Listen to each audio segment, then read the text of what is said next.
হায় হায়, আমরা সব মনের খোদারে মানি। সমাজ আমার খোদা, ব্রাদারি আমার খোদা, আত্মীয় স্বজন আমার খোদা, নেতা আমার খোদা, সামাজিক জীবন ব্যবস্থা জীবন ধারা আমার খোদা। তোমার পরতে পরতে খোদা, এই খোদার থেকেই তুমি কবরের আযাব এবং হাসরের ময়দানের আযাবকে মাফ করায় তুমি কবরে যাইও, তার থেকে মাফ করায় নিও। তোমার বেরাদারি থেকে, তোমার আত্মীয় স্বজন থেকে, তোমার বন্ধু বান্ধব থেকে তুমি আল্লাহর থেকে কি পাবা? আল্লাহর সাথে তোমার সম্পর্ক কেমন? ওই আল্লাহকে তুমি চিনো যে আল্লাহর থেকে তুমি ক্ষমার আশাবাদী? ওই আল্লাহর সাথে তোমার কোনো ভালোবাসা আছে যে আল্লাহর কাছে গিয়ে তুমি দাঁড়াবা, যে নবী তোমাকে হাউজে কাউসার থেকে পানি পান করাবেন, বা যার থেকে সুপারিশের কামনা পাইয়া তুমি জাহান্নাম থেকে মুক্তির আশা রাখো? সেই নবীর সাথে কি তোমার কোনো পীড়িত আছে? তোমার পীড়িত টিভির সাথে, তোমার পীড়িত সুদের সাথে, তোমার পীড়িত হলো সুদে টাকা লাগানোর সাথে, নাজায়েজ তরিকায় সমাজের ভিতরে বন্ধক জায়গা জমি রেখা এগুলো খাওয়ার সাথে, নারীর সাথে, হারামকারীর সাথে, যত পাপের আড্ডার সাথে তোমার সম্পর্ক, তোমার রিক্ততা, তোমার ভালোবাসা, তোমার পীড়িত, তোমার সকাল সন্ধ্যার ওঠা বসা, তোমার দুস্তি, তোমার মহব্বত, তোমার অর্থকরী ব্যয় হয় সব বাজারি কাজে, জাহান্নামের কাজে। তোমার পীড়িত কার সাথে? যদি নবীর সাথে তোমার পীড়িত থাকে তাহলে তো ঠিক আছে, সেখান থেকে তুমি কিছু পাবা। যদি পীড়িত না থাকে বন্ধুরা, তাহলে জীবনের উপরে এই ভুলের নজরকে ঘুরাই না, ভুলকে সংশোধন কইরা জীবনকে ঠিক করা উচিত। আমার এবং আপনার, আমাদের সকলের ঠিক করা উচিত। কবরমুখী মানুষ এমন হয় না ওই পালকিখানা সকলের দ্বারে দাঁড়িয়ে পৌঁছবে, সকলের দ্বারে দাঁড়িয়ে পৌঁছবে। আজব মুআমালা। হায় হায়, আল্লাহ আমাদেরকে মাফ করে দেন, আল্লাহ আমাদেরকে আমলের তৌফিক দেন। হযরতে রাবিয়া বসরিয়া রহিমাহুল্লাহ তাআলা নেককার আল্লাহর বান্দি ছিলেন, বড় বড় পরহেজগার ছিলেন, বড় ইবাদত গুজার মানুষ ছিলেন। ইবাদত বন্দিগির ভিতরে জিন্দেগি ব্যয় করতেন, কাটাইতেন।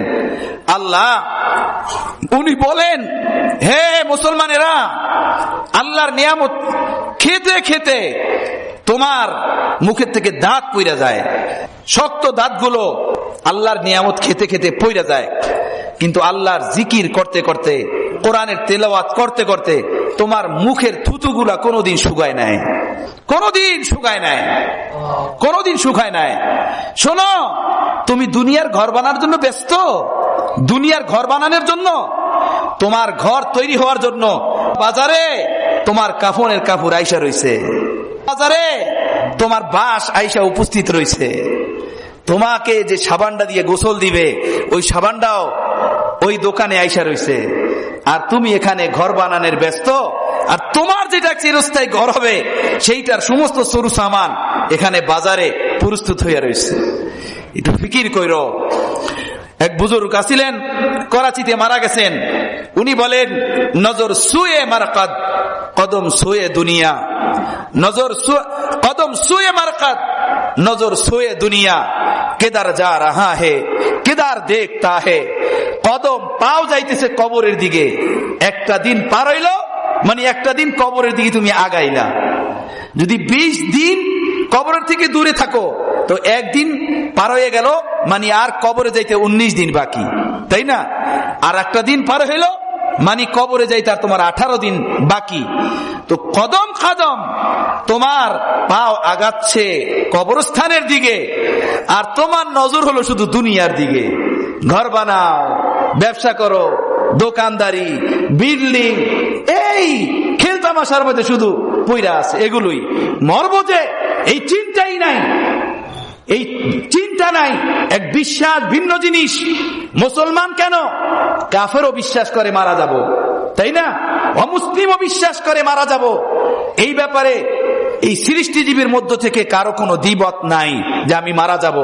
হিন্দুও বিশ্বাস করে, কিন্তু বন্ধু, একটা অমুসলিমের বিশ্বাস আর একটা মুসলমানের বিশ্বাসের ভিতরে ব্যবধান আছে। মুসলমানের বিশ্বাস তার আমলে রূপান্তরিত হয়, মুসলমানের বিশ্বাস তার আমলি জিন্দেগি বানিয়ে দেয়। সে বিশ্বাস করে আমি কবর পানের যাত্রী, কবরের পথিক। সে মোতাবেক সে নিজেকে গড়ে, সে মোতাবেক সে নিজেকে সাজায়। আল্লাহর কসম খেয়ে তুমি তোমার ইমানের উপরে হাত দিয়ে বলো, তুমি যেভাবে এখন চলতেছো এই দুনিয়াতে, কবরে গিয়ে আল্লাহকে মুখ দেখাইতে পারবা? তোমার লেনদেন ঠিক, তোমার আখলাক ঠিক, তোমার নজর ঠিক, তোমার সমাজ ব্যবস্থা ঠিক, তোমার ঘরলি পরিবেশ ঠিক? কুল্লুকুম রাইন ওয়া কুল্লুকুম মাসউলুন আন রাইয়াতিহি। তোমাকে জিজ্ঞেস করা হবে, তোমাকে প্রতিটা জিনিস যে দেওয়া হয়েছে দুনিয়াতে, সুম্মা লা তুসআলুনা ইয়াওমাইযিন আনিন নাঈম, এটা তুমি জিজ্ঞাসিত হবে। এমনি না, এমনি তোমাকে ছেড়ে দেওয়া হবে না। প্রস্তুতি নাও আখিরাতের জন্য। আমরা প্রস্তুতি নেই ভাইয়েরা, যে হ্যাঁ এখন যদি ডাক আসে কোনো সমস্যা নাই, আমি প্রস্তুত আখিরাতের জন্য।